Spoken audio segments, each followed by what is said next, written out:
This is the second part of my two video series about black churches. This is going to be more my critiques of them today.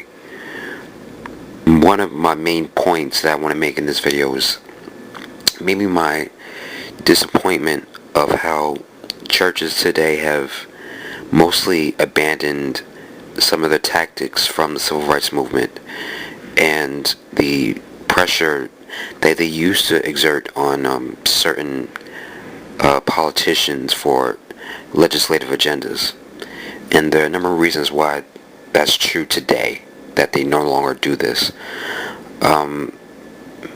Maybe the easiest thing to think of is the election of black members into Congress and as mayors of large cities such as Atlanta, Detroit, Cleveland, and a host of other cities across the country.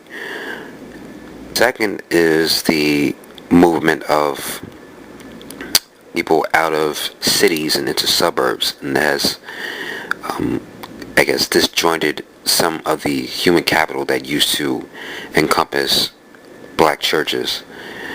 And third is the rise of the religious right and their courtship of certain presidents into following agendas that, promote so-called pro-family values, among other things.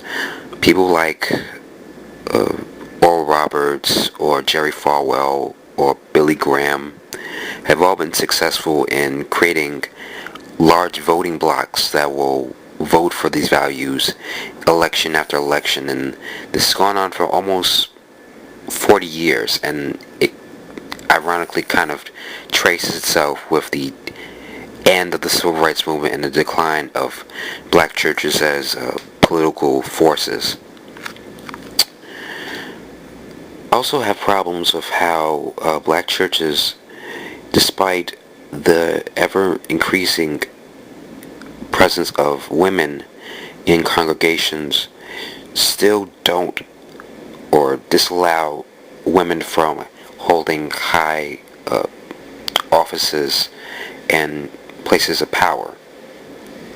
If you examine most churches and their leadership structure, you have pastors, reverends, deacons. Usually, for the most part, these remain overwhelmingly male dominated, and you can argue if that's a patriarchal idea of the church, or is that just men not feeling women comfortable as having leadership positions over other men, whatever.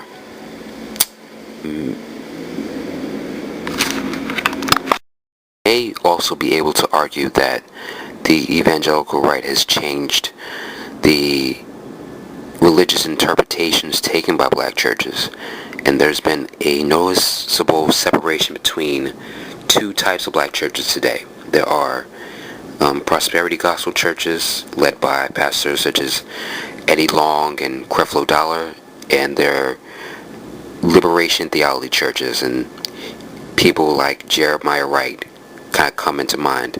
And I'm going to leave a link describing these two theological stances in the information bar.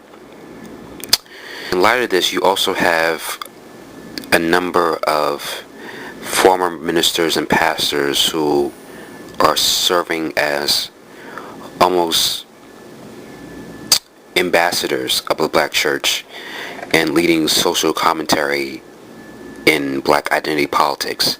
People like Al Sharpton and Michael Eric Dyson and Cornel West are probably the best speakers of the black church, even though they do not lead their own congregations. Today, black churches seem to be more concerned with same-sex marriage than poverty, and it's kind of sad, given that the black church was maybe the force behind Lyndon Johnson's eventual New Society initiative, and King was the face behind the Poor People's Campaign. And now it seems that poverty isn't really an issue the church wants to divulge into, but I don't really know why. So that's pretty much it. Be on the lookout for some more videos in the next couple of weeks. Thanks for listening.